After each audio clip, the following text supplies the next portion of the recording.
முதலமைச்சர் கோப்பை விளையாட்டுப் போட்டிகள் 2025 பரிசளிப்பு விழாவில் உங்களை எல்லாம் வரவேற்பதில் நான் மிகுந்த மகிழ்ச்சி அடைகின்றேன்.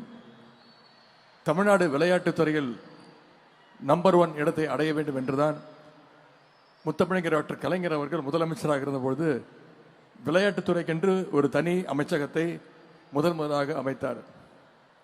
கலைஞருடைய லட்சியத்தை நிறைவேற்றுகின்ற வகையில் இன்னைக்கு நம்முடைய முதலமைச்சர் தலைமையிலான அரசு விளையாட்டிலும் நம்பர் 1 என்ற இடத்தை அடைந்து கொண்டு இருக்கின்றது. அதற்கு ஒரு சிறந்த எடுத்துக்காட்டு தான், எக்ஸாம்பிள் தான் இங்கு நடந்து கொண்டிருக்கக்கூடிய இந்த chief ministers trophy 2025 CMs trophy games இன்றைக்கு தமிழ்நாட்டில் ஒரு மிக பெரும் விளையாட்டு புரட்சியை ஒரு மாபெரும் இயக்கமாகவே மாற்றி காட்டிக் கொண்டிருக்கிறது. இந்த போட்டியை சிறப்பாக நடத்தணும்னு நம்முடைய முதலமைச்சர் அவர்கள் இதற்காக 84 கோடி ரூபாயை ஒதுக்கி கொடுத்தார்கள். அது மட்டும் இல்ல, குறிப்பா பரிசு தொகையாக ரூபாய் 37 கோடி ரூபாயை நம்முடைய முதலமைச்சர் அவர்கள் ஒதுக்கி கொடுத்திருக்கிறாங்க. அதற்கு விளையாட்டு வீரர்களின் சார்பாக, துறையின் சார்பாக முதலமைச்சர் அவர்களுக்கு எங்களுடைய நன்றியை நான் தெரிவித்துக் கொள்கின்றேன். 2023ஆம் ஆண்டு இதே முதலமைச்சர் கோப்பை விளையாட்டு போட்டிகளில் பங்கேற்பதற்காக தமிழ்நாட்டிலிருந்து சுமார் 4 லட்சம் விளையாட்டு வீரர்கள் கலந்து கொண்டாங்க. 2023ஆம் ஆண்டு 4 லட்சம் வீரர்கள். ஆனால் இன்றைக்கு 2025ஆம் ஆண்டு சுமார் 16 லட்சம் இளைஞர்கள் நம்முடைய முதலமைச்சர் விளையாட்டு போட்டிகளில் கலந்து கொண்டிருக்கிறாங்க. இதிலிருந்து இந்த போட்டிகளுக்கான வரவேற்பையும் எதிர்பார்ப்பையும் நீங்கள் புரிந்து கொள்ளலாம். சிஎம் ட்ரோஃபி கேம்ஸ் நடத்தப்படுகின்ற நோக்கமே தமிழ்நாடு முழுக்க வெளியே தெரியாமல் இருக்கக்கூடிய ஸ்போர்ட்ஸ் டேலண்ட்ஸை வெளில கொண்டு வரணும் அப்படிங்கிறது தான் எங்களுடைய ஒரே எய்ம். தமிழ்நாட்டில் உள்ள திறமையான விளையாட்டு வீரர்களை தேசிய மற்றும் சர்வதேச போட்டிகளுக்கு அனுப்புற ஒரு லான்ச்சிங் பேட் தான் நம்முடைய சீஃப் மினிஸ்டர்ஸ் ட்ரோஃபி 2025. இந்த மேடையில் உங்க முன்பு 2 முக்கியமான வீரர்கள் உட்கார்ந்திருக்கிறாங்க.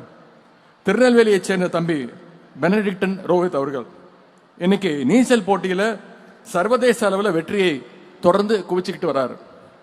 இப்பொழுது கூட மென்ஸ் 100 மீட்டர் பட்டர்ஃப்ளை நீச்சல் பிரிவில் 52.5 செகண்ட்ஸ்ல நீந்தி இன்னைக்கு நேஷனல் ரெக்கார்ட் பண்ணியிருக்கிறார் நம்முடைய சகோதரர் பெனடிக்ட் அவர்கள். அடுத்து வருகின்ற ஒலிம்பிக் கேம்ஸ்ல பங்கேற்பதற்காக மிக கடினமாக பயிற்சி எடுத்து வரும் ரோஹித் அவர்களுக்கு நாம் அத்தனை பேரும் நம்முடைய வாழ்த்துக்களை தெரிவித்துக் கொள்வோம். அதே மாதிரி அரியலூர் மாவட்டத்தைச் சேர்ந்த உடையார்பாளையத்தைச் சேர்ந்த தங்கை ஷர்வானிகா இங்கே நம்மோடு உட்கார்ந்திருக்கிறார். செஸ் போட்டியில இன்னைக்கு இந்தியாவே பெருமைப்படுகின்ற அளவுக்கு வேகமாக வளர்ந்து வருகின்ற ஒரு வீராங்கனை தான் ஷர்வானிகா. அவங்களுடைய வயசு கூட இன்னும் 10 வயசு ஆகல. ஆனா கிட்டத்தட்ட 10 தேசிய மற்றும் சர்வதேச பதக்கங்களை ஏற்கனவே வென்று காட்டியிருக்கிறாங்க. இது ஷர்வானிகாவுக்கு மட்டும் தனிப்பட்ட பெருமை என்பதை விட it is a proud moment for Indian chess. குறிப்பாக தமிழ்நாடு செஸ்ஸுக்கு இது proud moment என்று சொல்லலாம். ரோஹித், ஷர்வானிகா மாதிரி இன்னும் பல நூறு வீரர்கள் உங்களிலிருந்து வருவார்கள் என்ற நம்பிக்கை நம்முடைய முதலமைச்சர்களுக்கு இருக்கிறது. அதற்காகத்தான் Tamil Nadu champions foundation, high cash incentives என அனைத்து வகையிலும் நம்முடைய அரசு உங்களுக்கு துணை நிற்கின்றது. இவற்றை பயன்படுத்திக் கொண்டு நீங்கள் உங்களுடைய திறமைகளை வளர்த்துக் கொள்ள வேண்டும் என்று நான் கேட்டுக்கொள்கின்றேன்.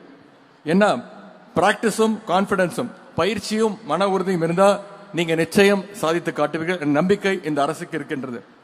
உங்களுக்கு தேவையான அனைத்து உதவிகளையும் செய்ய நம்முடைய முதலமைச்சர் அவர்கள் தயாராக இருக்கின்றார்.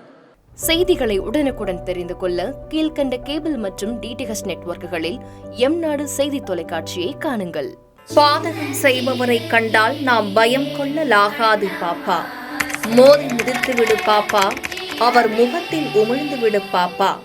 அண்மை செய்திகளை உடனுக்குடன் தெரிந்து கொள்ள இணைந்திருங்கள் எம்நாடு தொலைக்காட்சியுடன்.